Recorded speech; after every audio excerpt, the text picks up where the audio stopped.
Bonjour à toutes et tous, j'espère que vous allez bien. On se retrouve pour une nouvelle vidéo qui, si tout va bien, débute un nouveau concept où il sera question d'observer le génie, le talent ou le style de tel ou tel réalisateur ou réalisatrice via une salle de films que j'aurai sélectionné qui, selon moi, représente le mieux le metteur en scène en question. Pour démarrer ce concept, j'ai choisi un perfectionniste exigeant du début à la fin et c'est ce qui a fait sa légende et le triomphe de ses films, David Fincher. Fincher, c'est Alien 3 en 1992, succédant à Ridley Scott et James Cameron. Fight Club en 1999 avec Edward Norton et Brad Pitt. Panic Room en 2002 avec Jodie Foster et Kristen Stewart.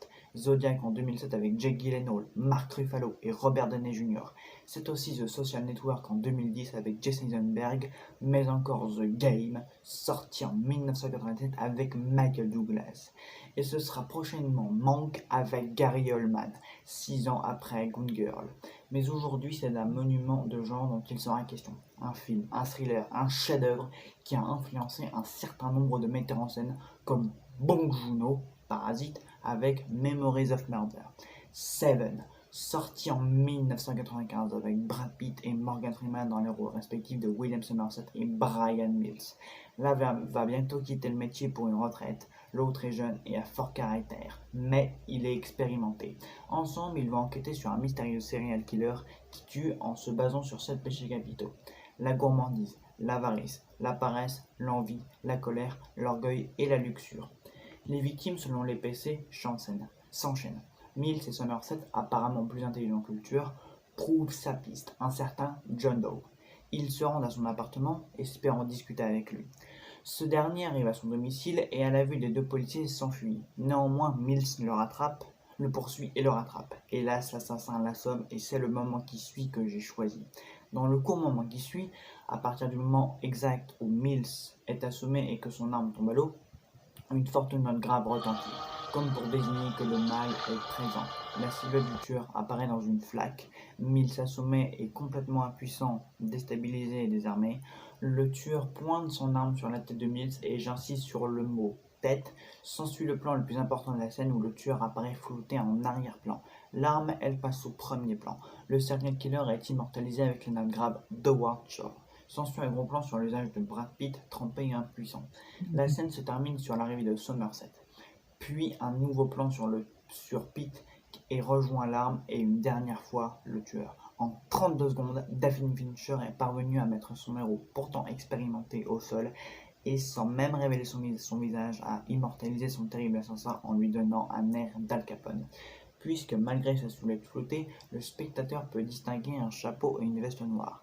Bref, la situation bascule alors que les inspecteurs l'avaient jusqu'à là bien en main. Enfin, c'est ce qu'ils pensaient.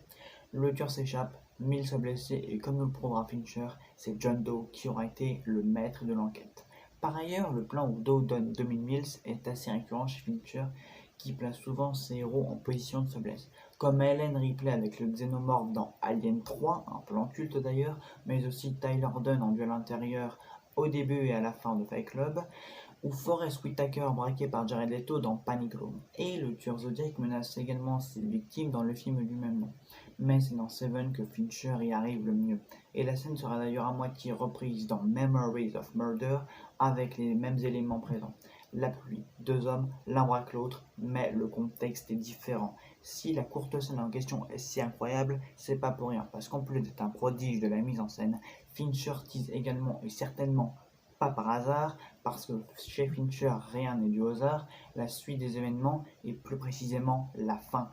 Cette fameuse fin où John Doe, qui a enfin un visage, celui d'un Kevin Spacey pas si imposant qu'il en a l'air, simplement déséquilibré, a conduit Mills et Somerset vers les lignes haute tension pour les conduire vers les deux derniers meurtres qui révéleront combien les deux détectives ont échoué. Vous remarquerez que cette fois-ci, la scène se déroule en plein soleil, alors que pendant tout le film, il pleuvait ou presque. Que cette fois c'est le tueur qui est en position d'infériorité par rapport à Mills, et donc par rapport à la scène citée précédemment. C'est le tueur qui est à la place du policier, il ne pleut pas et le décor est plus vaste. Comme si la première scène où Mills s'était retrouvé confronté à Doe signifiait que tout se passerait désormais entre eux, mais que c'est lui qui gagnerait, et c'est ce qui se passe. Doe est sur le point d'être tué, mais c'est lui qui gagne. Voilà comment en une seule scène, Fincher a non seulement su faire preuve de génie, tout en laissant des indices sur la façon dont la suite de l'histoire se déroulerait, et imposant son style. Pourquoi je n'ai pas choisi Alien 3? Parce que c'est les débuts de notre cher réalisateur qui ne s'est pas encore trouvé. Pourquoi pas Fight Club? Parce que le côté thriller n'apparaît qu'à la fin et qu'il n'y a pas de tueur et de victime et que c'est une adaptation. Pourquoi pas The Game? Parce que le personnage principal joué par Michael Douglas ne ressemble pas vraiment à un visage qu'on a l'habitude de voir dans sa filmographie. J'entends par là que la plupart des héros dans sa filmographie sont jeunes, voire très jeunes, ou n'ont pas plus de 30 ou 40 ans. Dans Seven, c'est différent, le fait que Somerset soit proche de la retraite est important pour l'intrigue. Pourquoi pas Panic Room? Parce que c'est un film de commande avec une héroïne sans twist. Pourquoi pas Zodiac? Parce que c'est un film propre, trop moderne, avec un tueur plus casse-tête et que malgré le côté Seven, c'est tiré d'une histoire vraie. Pourquoi pas L'étrange histoire de Benjamin Button? Parce que ça ne ressemble à rien à sa filmographie, bien que ce soit un excellent film. Attention! Pourquoi pas The Social Network? Parce qu'encore une fois, c'est pas du tout du Fincher et que c'est un biopic, donc l'histoire n'est pas originale. Mais encore une fois, le film est fantastique, ça n'empêche pas. Et enfin, Millennium et Goon Girl sont aussi des adaptations. Même si Goon Girl fait très Fincher tout de même, avec cet esprit moderne devenu récurrent, Voilà pourquoi Seven est le chef-d'œuvre de David Fincher et que voilà pourquoi cette scène le représente le mieux.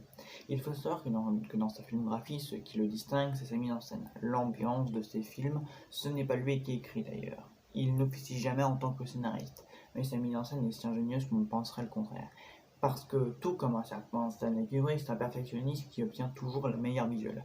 Vous remarquerez comment ces génériques sont soignés, à commencer par Seven d'ailleurs. Petite anecdote, il a tourné plus d'une centaine de prises pour la scène d'introduction de The Social Network avec Rooney Mara et Jesse Eisenberg.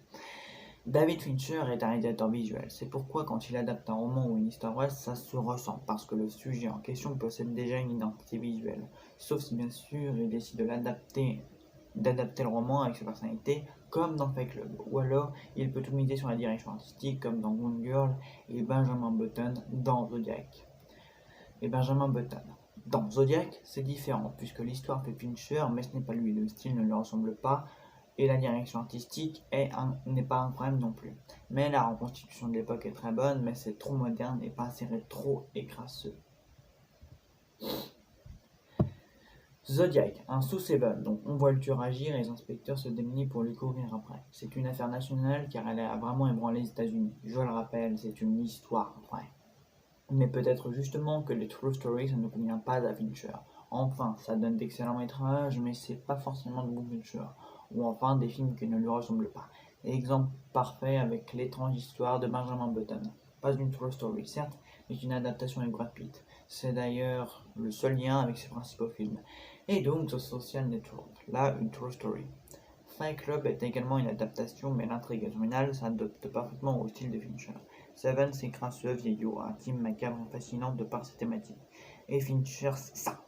Un visuel sombre, gras, obscur, glauque, comme pour désigner des ténèbres ou le mal qui ronge le protagoniste. Zodiac, c'est long et moderne et très intéressant, mais j'ai du mal à retrouver la patte du réalisateur. Ça ferait presque penser à Shutter Island de Scorsese. Mais là, ce n'est que mon avis. The Game reprend le style visuel ainsi que les thématiques chères à Fincher, mais c'est le personnage principal qui ne colle pas. Douglas est un acteur charismatique au visage dur et fermé et trop sérieux. Ça ne s'accorde pas au cinéma de son réalisateur. C'est comme si Anthony Hopkins avait joué Jack Torrance dans Shining. Ça ne va pas ensemble. Là encore, ce n'est que mon avis. Dans Panic Room, Fincher laisse aller ses mises en scène et sa direction artistique, et on retrouve la texture tamisée du réalisateur qui s'accorde ici parfaitement avec Jodie Foster.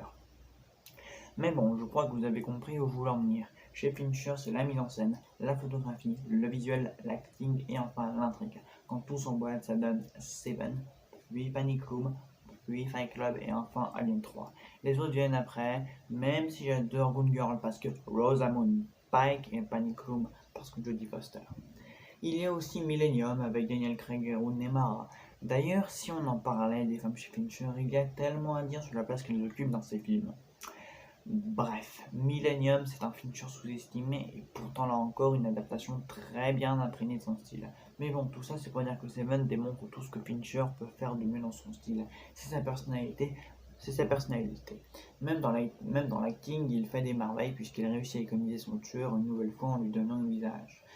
et a placé Kevin Spacey sur le devant de la scène, volant la vedette à Pitt et Freeman en une seule scène. Quel génie! Et des exemples pareils, il y en a plein, mais bon.